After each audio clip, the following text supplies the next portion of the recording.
145 scouts. I can combine them together to create Mega Scout. Okay, that's not a thing. I'm sorry. Mega Random, and it is another free-for-all. This time between David Kim, Middle March, Wham, Core, Dinky King, Divine DFP, State, and Snooper. That is right. Plenty of stars studding this lineup. Let's hop in and see how this one's going to play out. No water this time around, just an open, not so dry looking Arabia. I mean, everything looks pretty thriving here, not going to lie. So obviously, for those that are unfamiliar with this and haven't, maybe seen Mega Random before, it is, as the name suggests, random AF. Like, you just don't know what you're ever going to get. And also, the way players start, they start staggered to try and balance the nature of Mega Random. It's meant to give you options available. Gotta be optimal with the berries starting off, right? Just carry them to wherever you're going. But as you can see, like David here, he has his villages in 3 different locations. And wait, no, we're wrong. It's not a free-for-all. Is this... Oh, it's a 2v2. It's a 2v2. Okay, my mistake, folks. We have got 2 versus 2 versus 2 versus 2, which I'm even more hyped for, actually. I want more of this because we never get this, right? And this is something we get with these custom lobbies now. So it's going to be 2 versus 2 versus 2 versus 2... Yeah, I think I said the correct amount. And just to show you what's been happening here, the way Mega Random works, to get back to the original point, is that you start with 3 villages spread out across the map. The logic of this is it's meant to give you options instead of just like gatekeeping you into a crappy corner where maybe that's not where you want to be. You can actually select what you do. Now, players have had differing approaches. We've actually seen some players who immediately drop resource gathering points with their idle villages they're not going to use, and then find a good TC location with the other. This was something that Beastie done, right? So he instantly was gathering wood at the beginning of the game when other people were making the trek. And you can see the trek being made right now. Core's a perfect example of this. He realizes he can't be AFK at the start of this game, and instead he's running all the way across map to access the TC on the north side. And it looks like Divine's doing the same thing. So this is a smart play. This is the first thing you want to do. You want to group together with your teammates. And in the early game, there's not really much potential to raid your opponents. The one exception is if State had seen another player, he might have raided towards them, because remember, the villagers have bow attacks, so they can attack from range. But looks like they're just going to retreat to their corners. In fact, there's still one group that hasn't. I'm seeing this, right? Right? Where's Dinky? Oh, no. Oh, no. That's where they were. Oh, that hurts. They went to the same corner as Divine and Core. I almost feel like I can hear the chatting. I would love, and that's something I need to have added. Please, Relic, add the chats in. I almost feel like they just typed, "Whoops, sorry, didn't realize you're already here." Because that stings. Oh, that means they're going to get the worst choice as well. Because look what they're now doing. They're shifting towards the south side. They have to plop down soon. They can't just keep running forever. And it means they're likely to actually place their town centers between 2 teams, which means they'll become prime targets. They're about to be the meat in the sandwich. Wow. Middle March still has quite the trek. Now, you'll probably notice most of these names. The one name that people are probably not familiar with is Middle March. Middle March is... I think they're like above the average. They're 1,200, 1,300 elo, so they're kind of respectable in that regard. I think they play a lot of team game, maybe? Unless someone knows if this is a Smurf or not, because like that was the one I was scratching my head about. I didn't know who this person was. Maybe it's just Dinky King's too much of a god, and this is just a random person from Twitch chat or something. They're like, "Yo, Dinky, you've got king in the name. You're clearly going to be king in this game. It's just unfair, buddy. You have to have the random guy."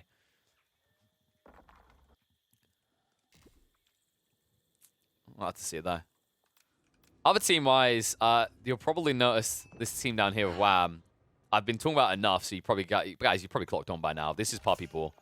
David Kim is Puppy Paw. So the bros from Canada are playing together.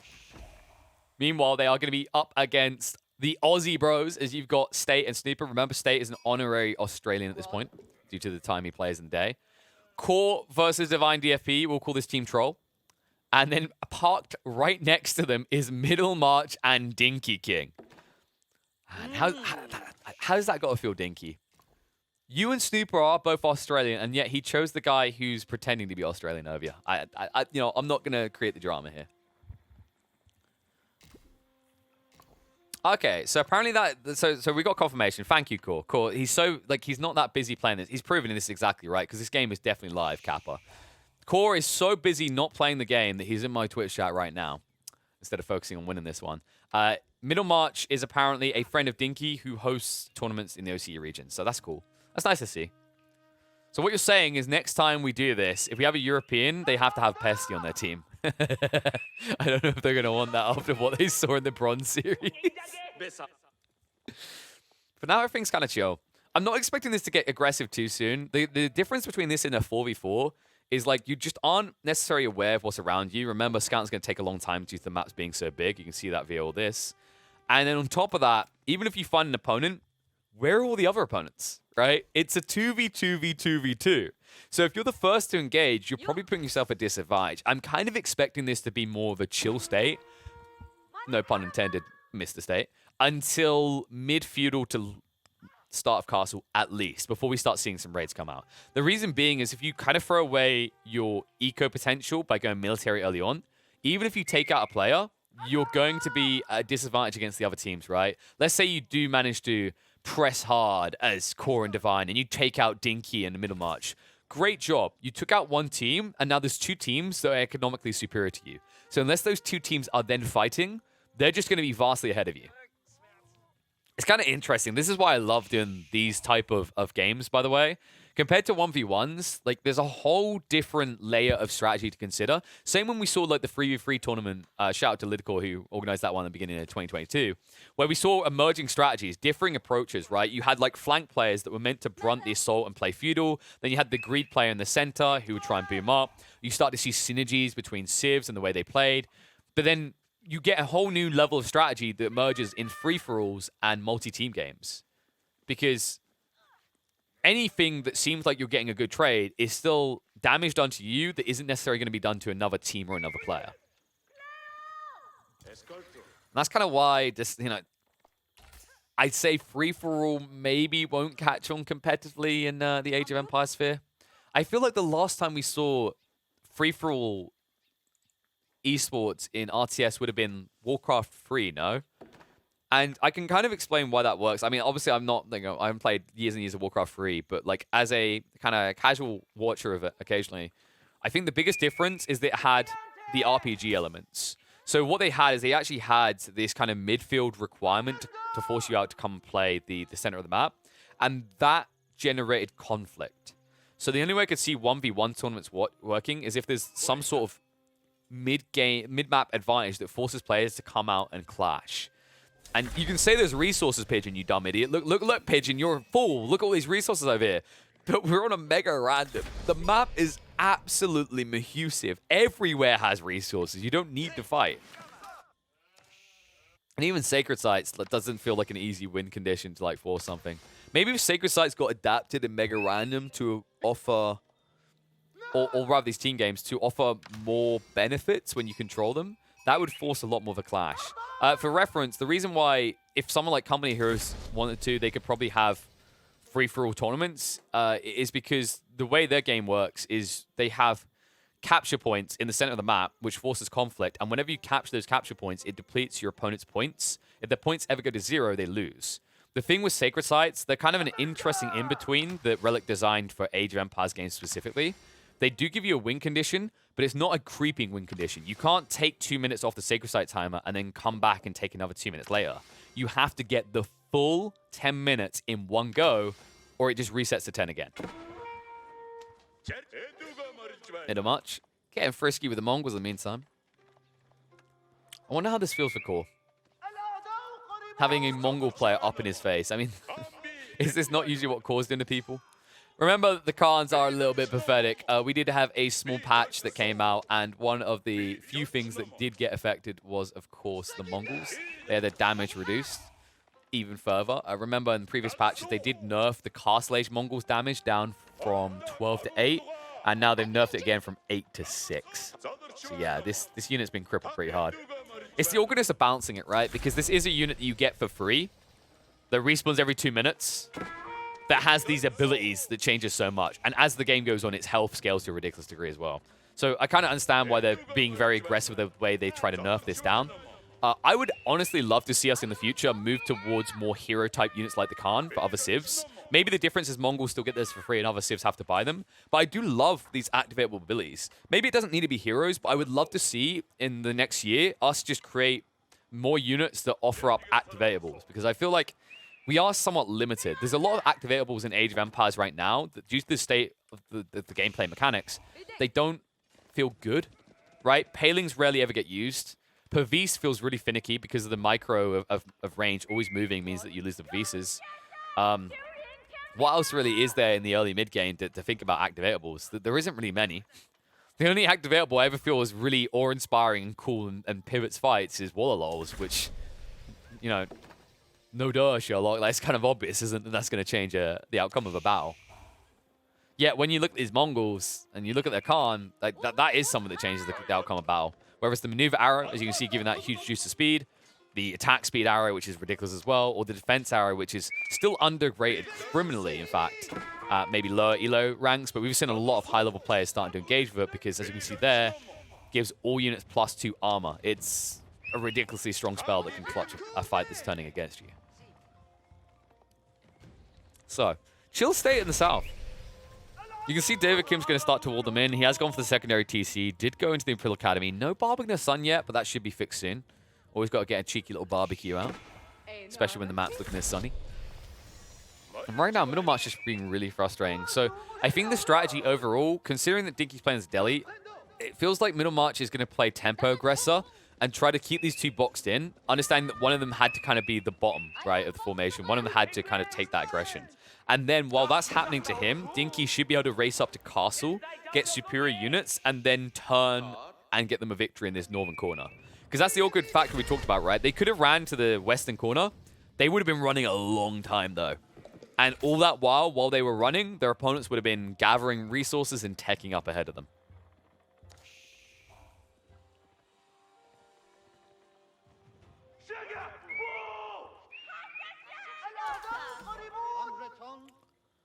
How are we doing in this bottom corner, actually? We haven't checked in on what Snoop is doing so far. He has got the fresh food stuff, but no secondary TC. He actually went into the horses. Wait, no, there is a secondary TC. I'm blind. It's over here. Oh, damn it. I'm core right now. I can't see green. Guys, I'm telling you right now, all right, green. And I have this on authority after watching Core versus Beastie.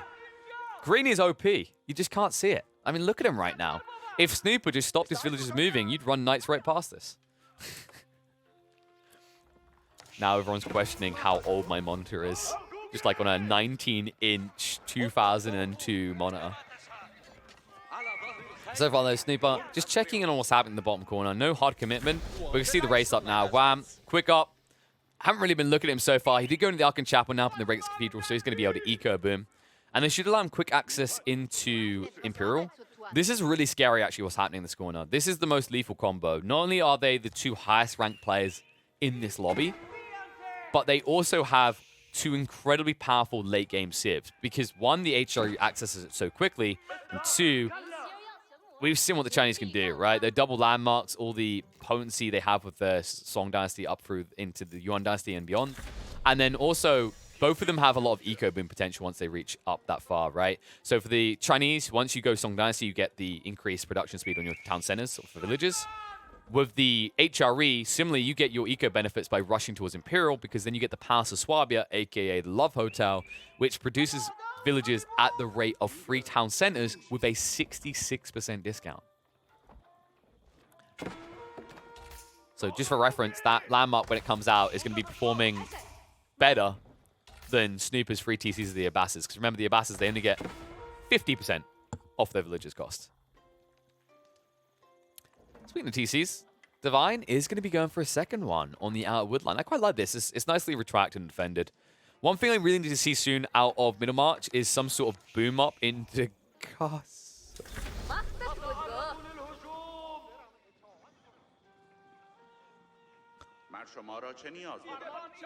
We'll come back to talk about this as the reason Middlemarch lost in about 10 minutes. I'm sorry, that was unfair. But this is a really weird pick. Oh. Oh my god, stay! He almost got him. He actually almost got him. Oh my god. I can't. What is it with State and Hart? Like, State and Hart, the two keep doing this in these Mega Random. They keep trying to wall their opponents in. He almost got it as well. He's going to snipe him. Nice move there. So denies the pickup one. The relics will shift back now. Loot will lose the villager for it, though. What a cheeky player, though. That was fantastic. So anyway, let's try and look at the upside, because that was a little bit mean to Middlemarch. This is a little bit of a funky play to make, though, in this situation. I'll explain why. So the silver trade, of course, is where you go into the trade. You just try to boom up as hard as possible. Right? You're going to try to leverage that as your lead as the game scales through into a natural later phase. The issue with doing it on this map is, are you seeing where this trade post is? Are you looking on the mini-map? Are you squinting your eyes right now and saying, are there any other trade posts? I've got bad news for you. There aren't. And while this one might seem like an optimal trade route for your location, it is problematic to begin with because you are parked between two different teams. That's my fear right now for Middlemarch's play. They're going to direct their attention towards them. Like, the only saving grace is Snooper and Snake might be distracted by Wham and Puppy Paw. If they ever turn their attention north, though, you're going to get pinched on both sides, and you're going to get snatched. Now, there is an option to trade with allies. Question is, where are you going to trade? Because you want a long route, right? Any long route you kind of run is going to be in no man's land being raided by cavalry or right next to one of your opponent's base. So, curious to see what it's going to do, though. I'm not going to count him out just yet. But this... this could very quickly fit that he has the lower score. Obviously, the score is not true indicative of how the game's...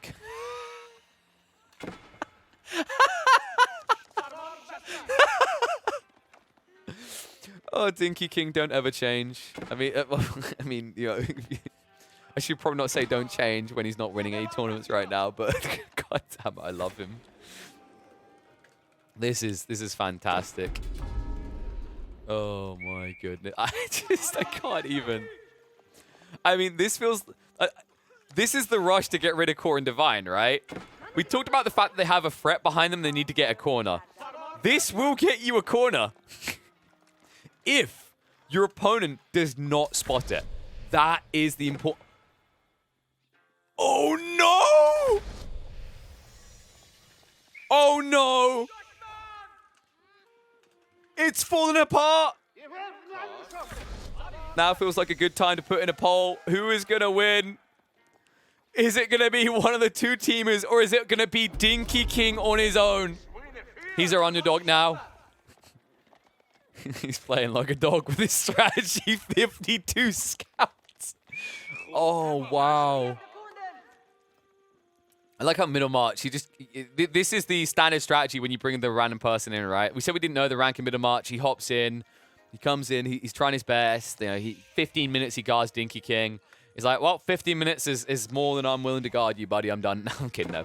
His approach is like this. He goes, okay, Dinky, this strategy you're doing is far too strong.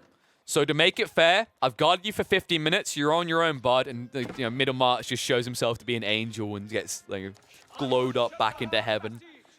Oh boy, Dinky. Even more stables coming out now. I think, is this just going to be revenge for the cheese on the ladders? I got this feeling like Dinky has experienced a lot of cheese from Divine and Core. And this is just, like, he doesn't care if he wins this now. This is just his opportunity for vengeance. I could see that. You know what? This probably works out best because Middlemarch was just getting in the way of all the berry patches Dinky wanted, right? So now they're all his. Oh, yeah. State already up in Imperial, though. I gotta say, State's timings as the English have been pretty impressive. He seems to always be the quickest player to reach Imperial. It's pretty greedy, but the maps are so big, he's never getting punished, right? For those asking about resources, I'm afraid we can't do anything with that. You need to moan at the Mega Random developer. Maybe don't be too mean to them, though. Because right now, like, it's more the observer tool. I think it's a bug more caused by the observer tool nature. Like, you can only check player score, landmarks, sacred tracker, and wonder tracker. This one, however, being totally useless. This needs to be revamped. I don't know why we do not have a countdown bar still. I'm going to stop looking now or I'm going to lose my hair. And I don't feel like I can play bald, to be honest with you, so I'll try to keep my hair. So, chill state at the moment. But I don't think it's going to stay that way for long. Dinky King, you know what he's doing. Check out the numbers. He's going for it. And the funny thing is, if he keeps scaling his eco, by the time he's pop capped on scouts, he'll still be able to replace them afterwards because he'll have a solid eco. He is going to have a fragile state soon, though. The berries are starting to dry up. He will have to switch over to something other than pocket ecos because he's starting to move a little bit too close to state and Snooper's base. So he will have to switch this up soon. I can't. Is it wrong that I'm slightly rooting for this? I mean, I'm not trying to be biased here. I don't think he's going to win the game. I do think he's going to kill either Divine or Core, though. Question is, like, if you could choose right now, who would you kill, Divine or Core? Well, whichever one you choose, you're going to have to be fast, because they are teching up, and that means there's more landmarks to snipe. Yeah, you wish, buddy. Oh my god, the Camel Riders! Snooper. What is this? Is this even allowed? Is this a chat challenge? Was he streaming this game? I mean, it's decent against the Knights, right? Remember the Camel Riders, they get bonus damage against cavalry. They are pretty speedy. 1.62, so they're able to match the speed of the Knights. Also very bulky. Does feel a little bit funky of a play. Like, you would have seen the initial Knights, but is it worth the investment long term, or would the Lancers have felt maybe a little bit better? Because remember, Camel Riders and Lancers, like, the overall cost is the same. It's slightly less gold, but at the end of the day, it's still 240 resources for each of these units. The difference being Lancers, they have similar health, but more armor.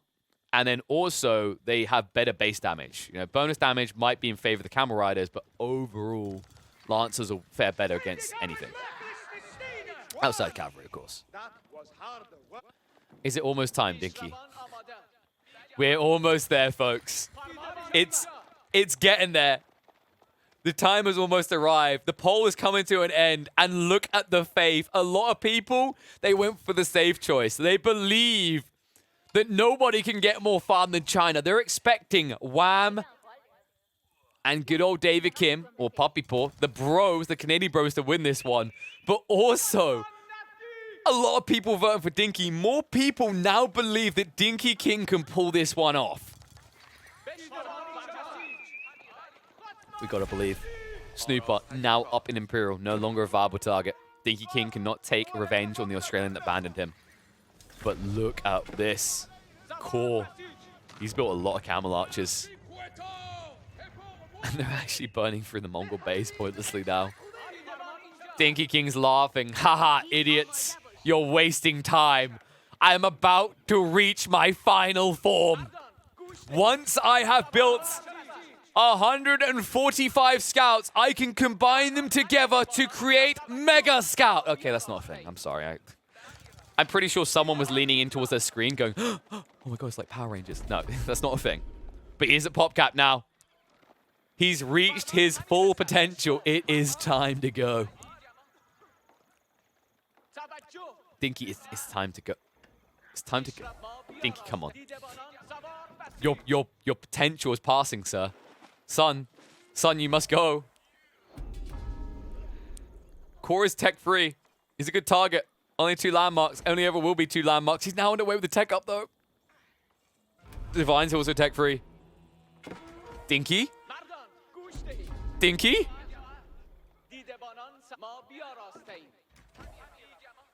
I think he's gone round to Middlemarch's house to have a word.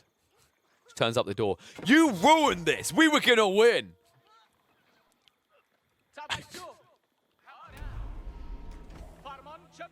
What is he king of? AFK?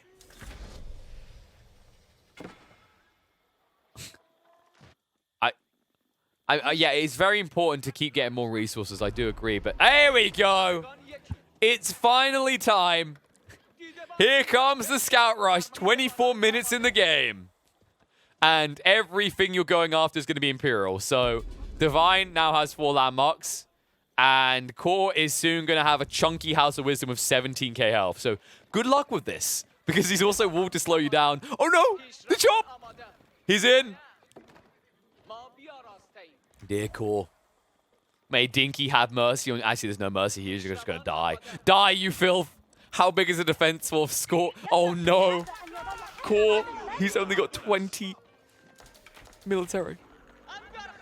This is a bad time to build more houses. Trust me, Core. There's going to be enough room in your population in a second. Rush in. Scouts onto the TC. It's firebomb time. Oh my goodness. Here it comes. Town center being burnt quickly. Dinky King. He refuses to go down with a ship alone. Middle March may have been the first one out, but Dinky will not be second to be sunk. And he can't answer it. Right now, Divine needs to help him. Divine! He only has 8 military. He was too greedy. Dinky! He's in. I don't think they can stop him here. And look at this. He leaves some scouts on the TC to stop him from repairing. Into the House of Wisdom now. 3k health down already. This is going to be a little bit tight. He switches over. Oh, no, no, no. No, it's backfiring. Dinky, Dinky, you need more. You need more scouts, son, right now. Waypoint them in.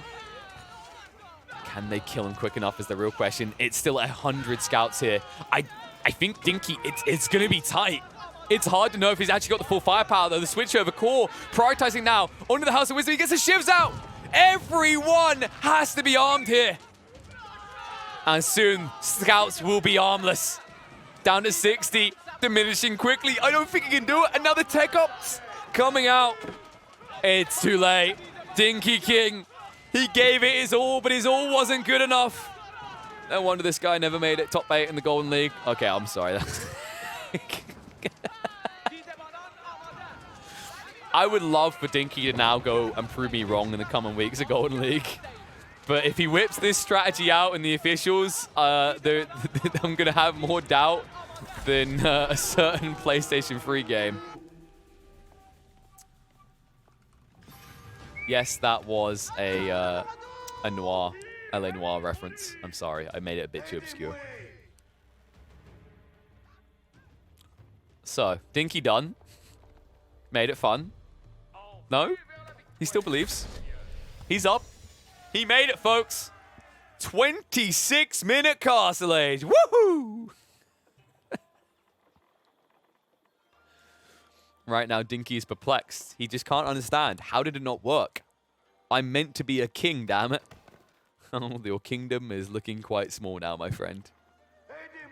If we were to do a territory carve-up, he would truly be Dinky right now. Like, he has the tiniest piece of map. I feel like Middle March had more territory secured than Dinky did. And it's because Dinky has continued to move out into pocket ecos, but I think that's mostly done now. Where's he off to, however? What's going up? Wait, Core? Well, China is in the south, but I think we have a competitor for the Great Wall here. Because Core is building a very, very long wall. I just don't know where to. Okay. Dinky. He might not be a thriver, but he's a survivor. You know, sometimes you got to play to win. Sometimes you just got to play for second place. And that's what Dinky's doing now. He goes to the left corner. And now they move into his base, but they can't do anything. They might know where he is, though. Remember, he ran past these walls. Core was too late to box him in. And it means that Dinky is going to live to fight another day. He's going the Core way around on this one. He'll fall back to a corner and camp there for a long time, hoping to bounce back later on. This game is so nice. This has all just been the Northern action. We haven't even been fixated on this big-ass combat. Look at this fight coming in. Heavy damage being done. Snooper pushing in with the Camel Archers, eliminating all the siege.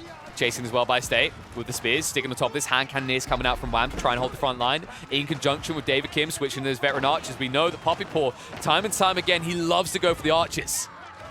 And they are a cost-effective solution to the elite Camel Archers, but not a pop cap solution. Now keep going up.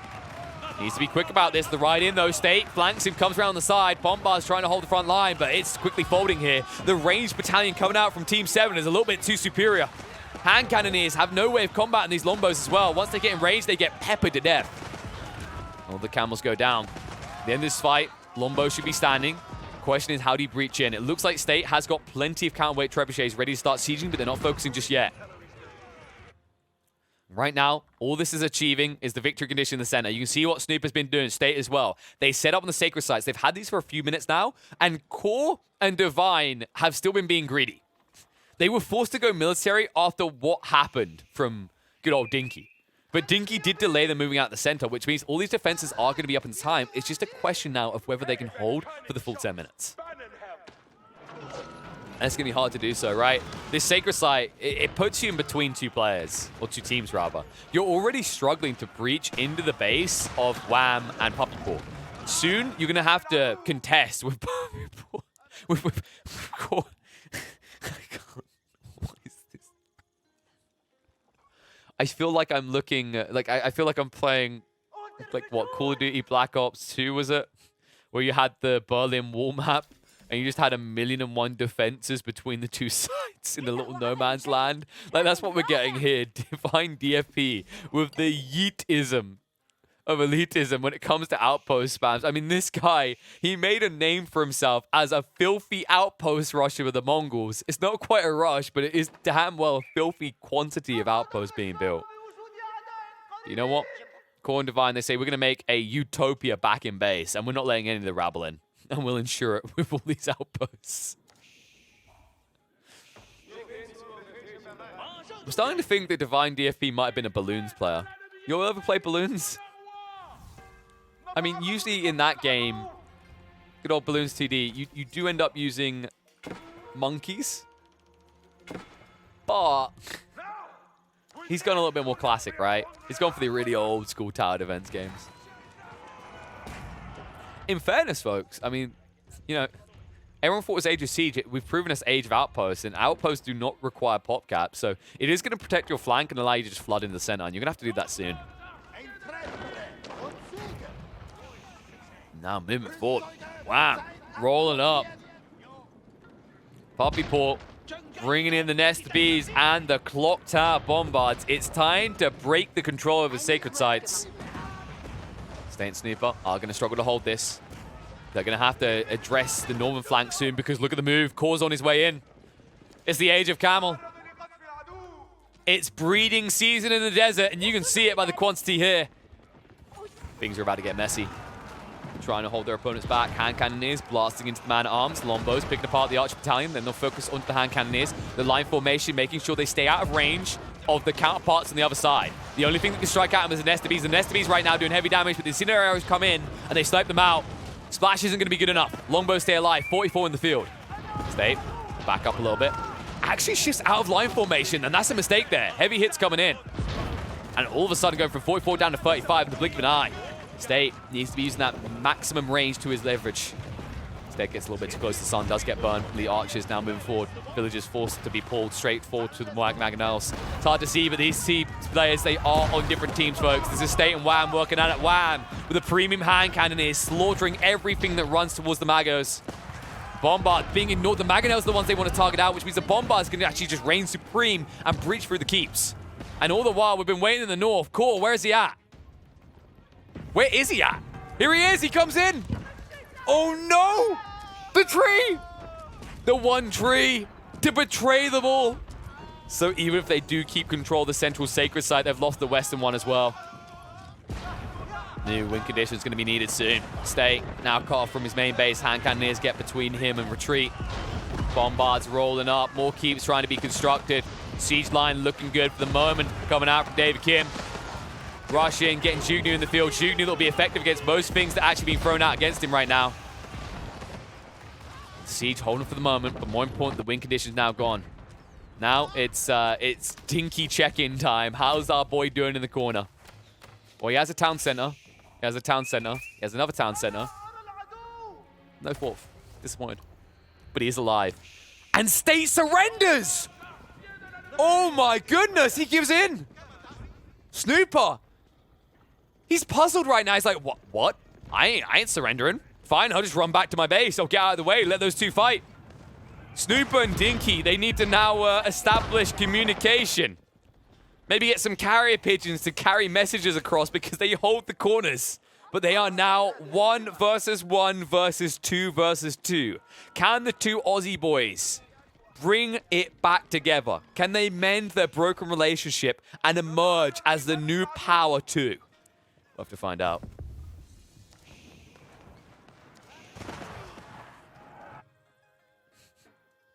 Carrier pigeon arrives. I should have never trusted State.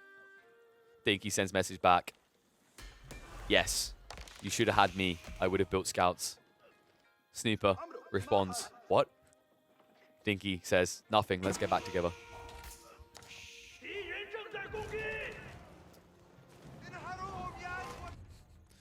I could blame me, but I wouldn't want to tell anyone about those scout rushes.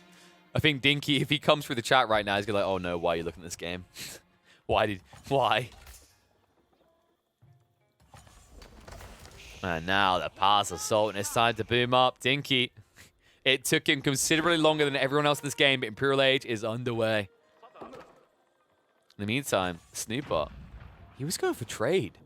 Oh, he can't get it easily anymore either. This is a problematic situation. If he was relying on trade, the trade is situated in the center. The center is no longer under their control, and it means he doesn't have this late game infinite scaling option. And he might not be around long. Look what David Kim's doing. He's rolling across. He won't let him just park in the corner, and he's got the Grenadiers. Now, we don't see these often, folks, but watch what happens. Frag out, frag in, heavy damage done because these units... Nice little splash damage to him. Grenadiers quickly bombing the buildings. Will turn onto the army in the choke points. This actually works to David Kim's advantage. Needs to be careful about the siege. Siege being enveloped upon. Wrap around on the sides. Needs to target out the camel archers. Heavy frags coming in, but the sidestep is good. Snooper dodges out a lot of the damage. And the Grenadiers, they're doing nothing here. They're just going to be wiped. You were expecting a lot more damage. I was as well, but the Grenadiers get baited onto small quantities of Snooper's cavalry and do next to no damage at all.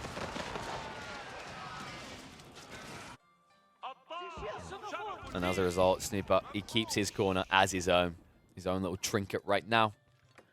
Movement out into the midfield, it means that Dinky might clash soon with the Southern team. Dinky, honestly, this feels like Columbus mode right now. He never discovered them.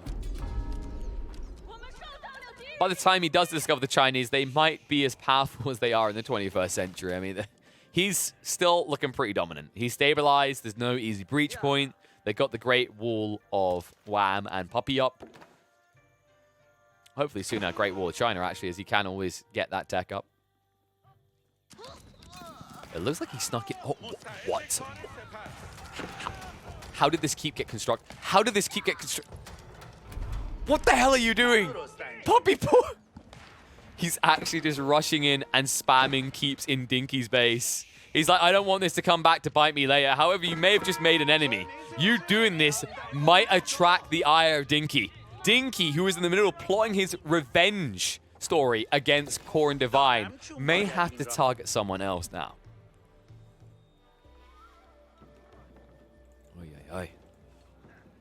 Meantime, things have begun to calm down. You can see that Core and Divine are holding a confident position close to the center, but they're not actually aggressing anyone. This is the fragile state. Remember what we talked about when you start taking players out in multi-way games? If you invest your army to wipe out a player, the other team is then stronger, right? Because, for example, if Core and Divine rushed in, traded their armies out to kill Snooper, they now have to replace their army. That's resources, that's pop cap. Meanwhile, Wham and David Kim will have been sitting in the corner on 200 pop cap the whole time. They'll ride out and take the center. Although the map is big, it will put you on the back foot, and it means you'll surrender terrain. Terrain you want to hold onto because your initial resources have been depleted, right? A lot of wood is gone, food source is gone, the gold is being tapped dry. The center of the map now begins to become more and more important. And the left side, of course, as Dinky. He's going to start running out of resources if David starts doing this en masse, and he is as well. Lots of shiny golden trinkets needed in the Chinese economy here. Man, I can actually feel the hit on my frames. Not going to lie, Mega Random is intense. If not for the gameplay, which it definitely is, it's definitely for the frame rate hit. And I definitely don't have a pushover PC either. It's just that damn taxing. Uh-oh. Oh. No, uh-oh. Dinky stepped it up, folks. Look at this. It's no longer the story of the Scouts. the Scout Rush no longer. It's going to be Horsemen now. Horsemen that are almost elited up. And they are going to be pushed en masse. Now, he could be beaten by a cheeky bugger in the corner, as David Kim does have the option to go in to the Fire Lancers, but it seems that he went for Jugnu instead. Or rather Grenadiers, right? Yeah, he went for the Grenadiers. Remember, the way this works, the Spirit Way, any dynasty units are 30% cheaper. It actually makes the Grenadiers somewhat cost-effective. Like, they're a very hefty investment. It's not just the fact you have to buy Imperial Age twice, it's that the units themselves are actually incredibly pricey at over 200 resources per. Like, they cost the same as a Knight unit, right? They don't have the same mobility or the health pool.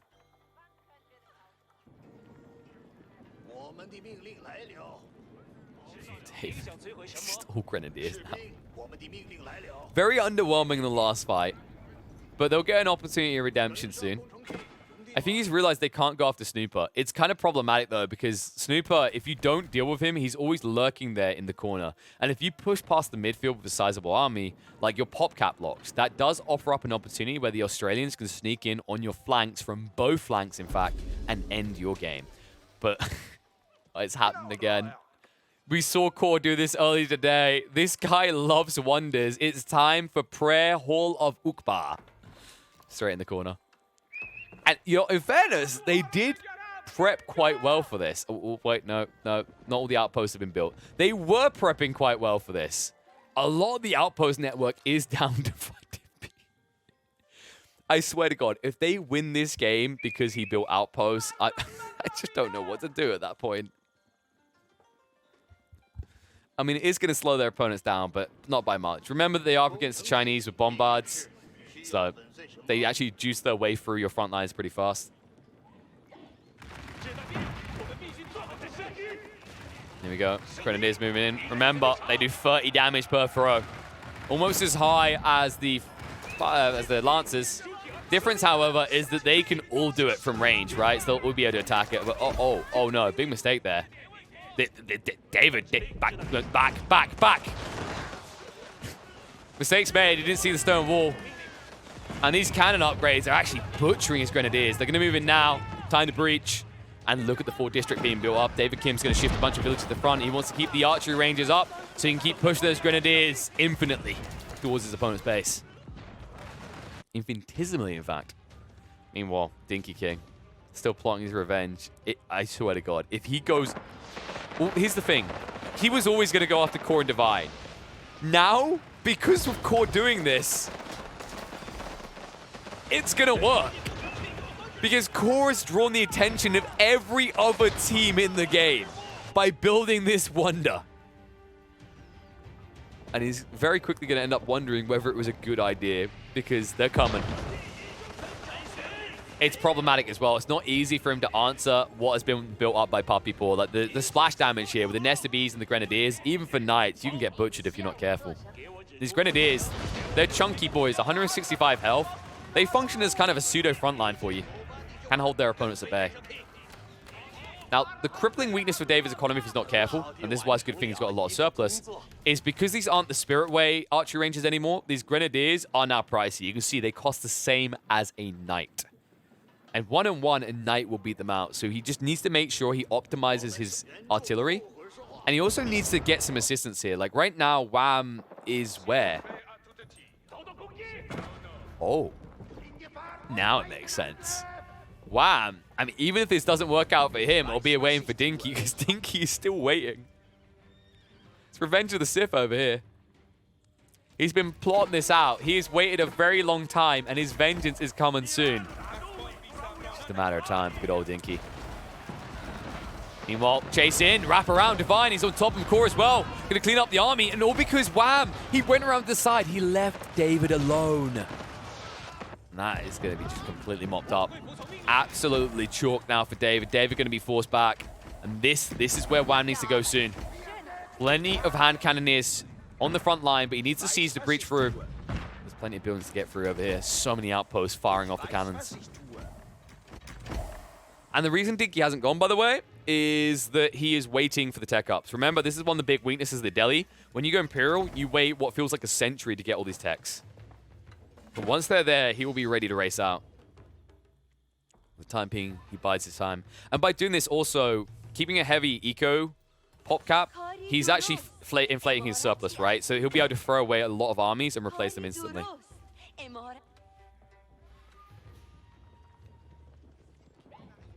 Cool, now 11 minutes away from that Wonder victory. Now, after the way David just threw away his forces, it's going to be hard to get in again. Remember how pricey that loss was. And now Snooper. What are you doing? You can't block David. This is not the way. No, he's trying to get in. Oh, it's too late, though. The walls go back up. And Snooper has no siege. It's only mobile cavalry. So right now, there's no way for him to go in and assist here. He needs a breach point. And that breach point is only going to be made by either Wham or David Kim.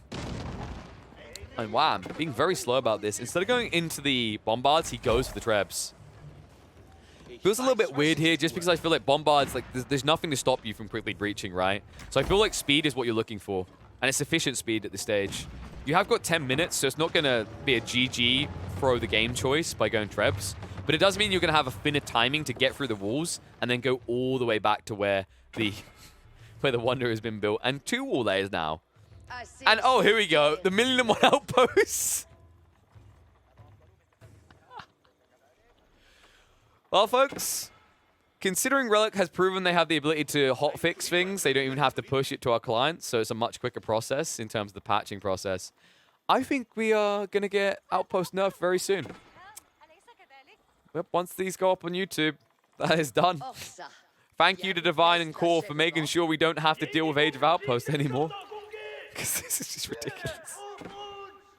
Admittedly, this is an exacerbated example. You're never really going to get to do this in a 1v1. Not often, anyway. But it definitely shows you how strong they are. Remember, these are all upgraded cannons. So as you can see, they're hitting for 88 damage each. No small quantity.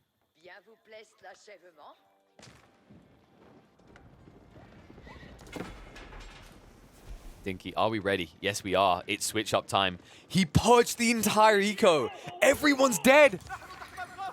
But reborn anew as a horse. I don't know what religion that is, but that's how it works. It's a bit mean, isn't it? You know, maybe you're a pretty lad and you're just reborn with the face of a horse. This is the 200 horseman strategy. Okay, not 200 horses. He has got the 4 bombards. He's not insane, folks. He understands he needs to go through the wall somehow. However, he can't do this alone. Like, how the bombard's going to actually reach the... deep enough in the base to actually breach the walls. Because there's a secondary, like, layer, right? 2 layers back here that you also have to get through. Oh, Dinky, he's evolved. Remember last time we saw the strategy with scouts? I mean, as scouts, they're always going to fail. Who does scouts, right? Animation cancelling is yesterday's news. Horsemen, though. Horsemen. No, that don't sound too bad. Holy crap. 164. The pop cap. Just hearing it ping off 1,000,001 times. Good God. Ah, big mistake here, though, Dinky. You could have been building more horses over here. Disappointed. Very disappointed. Here we go, though. Rohan's on the move. Zergs be zooming. The horseman count is booming. And Dinky is ready to strike. Meanwhile, in the center, Snooper, he found a way in. He asked David nicely, he says, don't mind me, I'll breach the wall, you can go on in. Snooper throwing away the Camel Force, depleting the force of Divine DFP, though. Divine takes some hits. 81 military right now. Needs to replace what was lost. Has plenty of outposts to buy time in the meantime, but they're going to be attacked on multiple fronts here. Remember, this map is fat. How fat, you might ask? Well, your mama... I'm not going to make that mama joke. It's big, folks. And it means it's very hard for 2 players to man all these walls, especially when all the outposts are crumbling. I mean, Core, his defenses might be fat, but this horseman line is even fatter, and there isn't many outposts left on the western front. Remember this whole while, Wham's been making his way through, and now David Kim's over here as well. Wheeler's deals, gets in range, now with the Nest of Bees. Nest of Bees, the splash damage coming out. Heavy salvo under the front line of the Camel Archers. Needs to be careful. Remember, Pure damage being thrown out. Camels taking heavy hits. Look at their health bars deplete so quickly. He isn't respecting this. He's getting the good trades against the spears, but the bad trades against the siege core. He's depleting fast. Army going down to 46. Already lost half of them. And it's a heavy price to repay. Look at this. Look at the food right now. He actually can't afford to mass the new line of camel archers. He's going to be forfeiting ground. Divine waiting for the wraparound though. Getting in position. Does need to be careful. Snooper prowling in on the flank. And Dinky's breaching on the west side. Needs to be careful. These two sides might start clashing by accident. But they're in. Timer. 6 minutes left. Core, we've already seen him struggle to get that 1-0 victory once today. Might it happen again? Push through. Keep being constructed on the front line. Wham, trying to establish control on this ground. Knights, stack the formation. They charge in on top of the Nesta Bees. Nesta Bees, they need to prioritize fire and elite up with the trees. Instead, they get split. We're focused onto the Knights. Knights clashing up against the siege. It's all going to be obliterated here. Hand Cannoneer line cannot hold on. The Nesta Bees, they choose their targets poorly. And at the end, the boys from the south are going to be pushed all the way back there. But don't worry. The Aussie landers are here. Dinky riding in. Snooper looking to renew the push. Bombards ready to breach on the right side. New gaps are emerging in the formation for Core and Divine.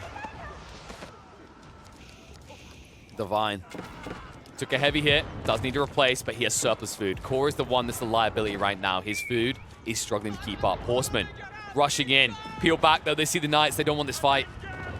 They need an open battlefield to spread out and get the maximum damage. Remember folks, that's a big weakness of melee here. Only so many of them can strike at a front line unless the line is infinitely wide. Bombards start to roll in though. Realizes he's targeting the wrong thing. Doesn't want to go after Wham here. Wants to roll around to the north and sneak in while the main force is distracted. And they will be distracted. Langsneck now getting in range. The spread damage is going to be good here. Spears as well being effective. This is the issue, Core, because he can replace the lost camel archers. There's no quick way to blitz for the spears. And there are plenty of spears coming. Look at the move in. David King with a heavy commitment. And the forces his opponent back. Arbitrary is not getting the bonus damage up against this unit. Hand Cannoneers pushing forward. Wham will get the keep up. And the Nesta Bees line, as quickly as it was deleted, it is replenished. And now with Bombards in tow as well. Core, he's been here before. It might be happening again. The rush in, Dinky floods through. He goes deep. Problem is the walls. He doesn't have a solution to the walls right now. He needs to actually open up a gap to move through faster. The Bombards are too slow to follow. Dinky, he's plowing deep. He doesn't care about the wonder. He wants the landmark victory. He's going for the landmarks. In deep, he's targeted out Core. Core doesn't have a good defense force here. 60 troops in the field. The camel archers displaced all over the place. And it looks like Dinky. He attempted it once before and it was a fail, but he will not have it fail again. He moves in en masse. No retreat, nothing but victory. Torches out onto the TC. Heavy damage coming in. Town Center has got a lot of additional health. Remember the University Tech, but look at the damage being done. Town Center should be torched down. The problem is afterwards, can you get through the House of Wisdom? Your numbers are being depleted quickly. Horseman down to under 100. TC on fire, doesn't switch over though, just burns it down. He's distracted the whole force, although he might not win himself here. Look what he's done, he's opened the floodgates. Everything is coming through. Wham is moving in alongside his bro. David King and him are breaching fast. In the meantime, look at the sneak force. Dinky King, he's wrapping around towards the back of the base where the monument's located. Moving in. House of Wisdom is going to survive, but the overcalibration, knee-jerk reaction, too many troops pulled here, means that you are out of position. Your base is about to get small, and this means new issues arise, because Divine DFP, what happens to your landmarks? Well, luckily for you, they're not targeting them just yet. They could have been. Instead, they head straight towards the Wonder, understanding that taking out Divine DFP still offers up an opportunity for Core to win this. But they're in deep now. Core and Divine maybe in deep doo-doo because Snooper comes in! The timing! He arrives just in time! When one Aussie falls, another shall rise! And the distraction, it's buying so much time. This splits up the forces. It means that David, Kim, and Wham can keep on going. They don't need a stop. They're in deep. Siege line holding. Camel Archers folding. Trebs getting through the outpost, getting ever closer. Less than 2 minutes remaining to make this happen. Nesta Bees massacring the villagers and camels alike. They are not biased to one or the other. And Snooper, with that move, the Aussies may have come in clutch here. They open up the floodgates. The Australian-Canada unification has proven too dominant for the EU boys. They're in. And so many nests of bees. Just a minute left, but plenty of time as long as they don't lose the bombards. One wall goes down. Second one's going to be exposed. The wheeling. Realize the camel archers cannot address him right now. And the grenadiers can massacre the small trickle of units coming in. Bombards target on the secondary line of wall. Need access soon. They're about to get it. And then it is just a prayer hall of Ukbar that remains. Trebs, bombards rolling in. The flood through can now commence. They need to re-wall this. Otherwise, anything can target it out. They're almost there. Nest of bees. They're not rolling up, though. They're massacring the troops as they trickle in. Bombard, Trebs, just enough left here. Walls being rebuilt, denies them. They actually moved forward instead of sniping out the villagers. They need to get rid of the builders first. It's delaying it. 30 seconds out. They're almost there. Trebs targeting onto the Wonder. And no, Wham! He hasn't realized it yet. He hasn't killed the villagers. They keep rebuilding the walls. Core! Can he do it? Nest of bees. Heavy damage now coming in. Second siege line arrives. Villagers backstab. Bombards trying to get through the wall once more. Trebs targeting it out. We are 15 seconds away. Core, can he pull it off? Bombards about to get access. The heavy damage coming in. The spearman rushing is on fire. 5 seconds away, but it's 5 seconds too late. He has denied at the finish line. Core cannot clutch the game. And instantly waves the white flag. Divine DFP is lost. Nowhere left for him to go. He will call GG2. 4 remain, and 2 of them are alone in the corners. But guess what? David, Kim, and Wham are now out of position. Snooper, Dinky, if they converge right now, with their forces being depleted, they can push towards the main base faster. But they need to be fast about this, because they're going to be coming fast for them. And they don't do it. They see no point. Dinky, he actually waves the flag. He doesn't even try. You filthy damn coward. He's depleted. Dinky, understandably so, folks. I'm not going to be mean. You can see on the numbers why Dinky gave in. He could have maybe traded for food, but he was missing the eco to replenish what was lost. All he wanted to do before falling into his grave dead is ensure that he grabs Core and Divine by the ankles and yanks them down with him. And now it is all on one Australian. As Dinky's spirit carries up into the unknown, he whispers into Snooper's ear, "It is now all with you, Snooper-san. Do not disappoint me." Who am I kidding? You're going to disappoint me. Especially with his camels out of position like this. They're nowhere near the base. Snooper, buddy, I don't know how to tell you this. They already got the Wonder. There's nothing back here. Oh, no. He's building a secondary force, though. Look at this. Godly stack-up force, and he needs to go. Remember, Wham, he said it's my turn. Builds the Wonder. Great pass of Flensburg right in the middle of their base. He doesn't even surround it with walls. He's flexing. He's like, try me, bro. Come at me. Without Dinky, you are nothing. Snooper trying to prove that one Aussie is all it takes in a 2v2v2v2. Just imagine this game if State was still here as well. An opportunity to maybe strike in and win this for him, but all of a sudden it is all on Snooper. Rides forward. Plenty of elite horsemen. Maybe he goes for the landmark snipe. Maybe he tries to take Wham out of the equation straight away. And Wham out of position. His forces, they're not at home right now. Where are they? Oh no. Wham. Wham. Oh my god, he has so many troops still in the base. Oh no. Military, he just needs to delete them and replace them right now back in base. He has barely any gold though, that's the problem. Only 600 in surplus. And the Snooper is in, sees the opportunity, goes on to the TC. The torch, it's adding up quick. Town center is going down, 7k health is just evaporating. And no counterattack right now. One landmark down, moves forward, sees them all. He knows where they all are. They're all on the same screen. Look right here. 4 landmarks on a single screen. And Snooper, with an infinitesimal supply of horsemen, can move in to slay one of the Canadian bros.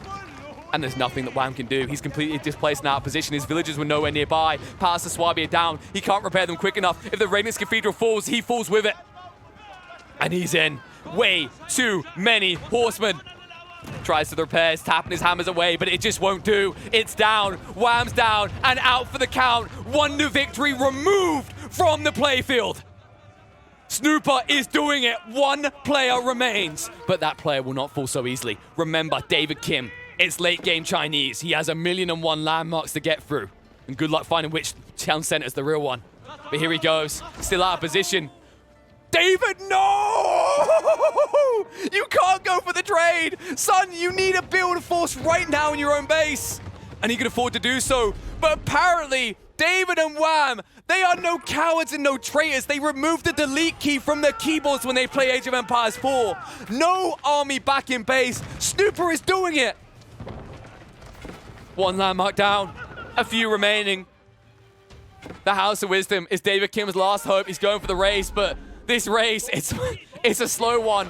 He's the toe, his opponent's the hare.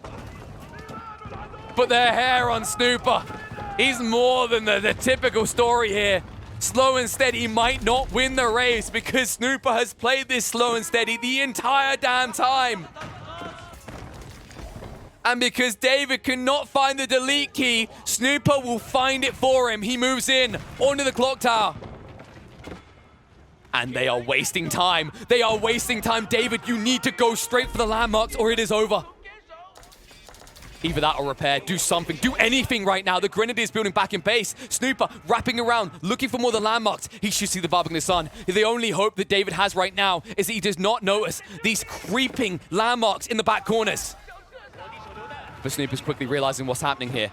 It's not in the front. It must be at the back. He shifts away. The Grenadiers, heavy damage being done with a splash, but not enough to wipe them out. There's enough left here to end this. They need to move fast.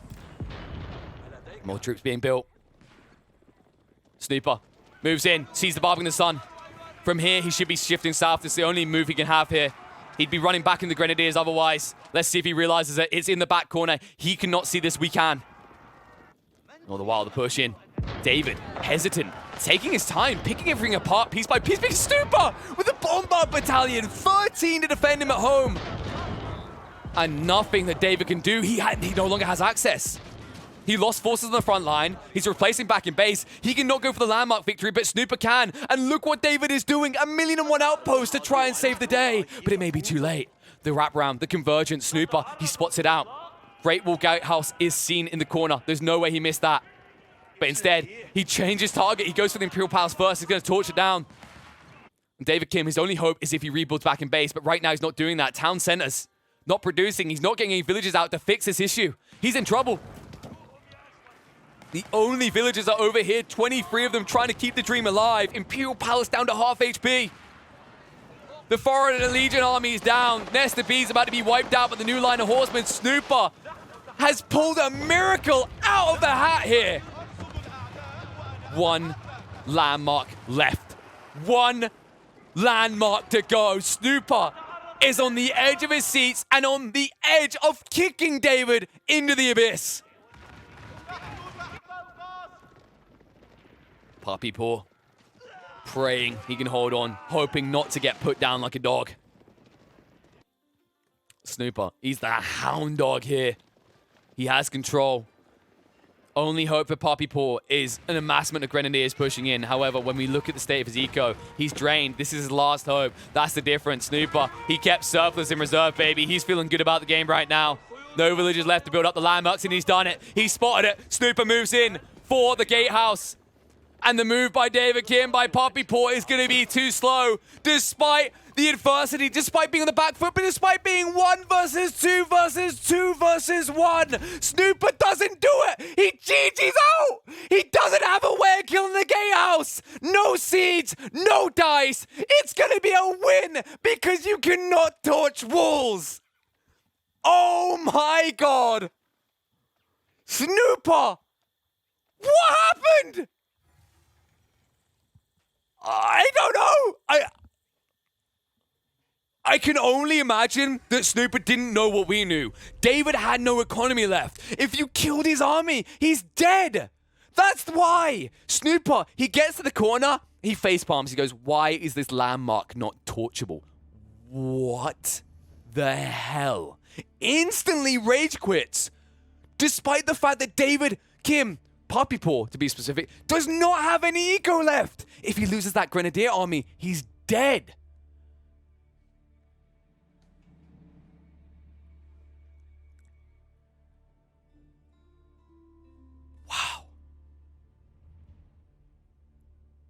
Snooper.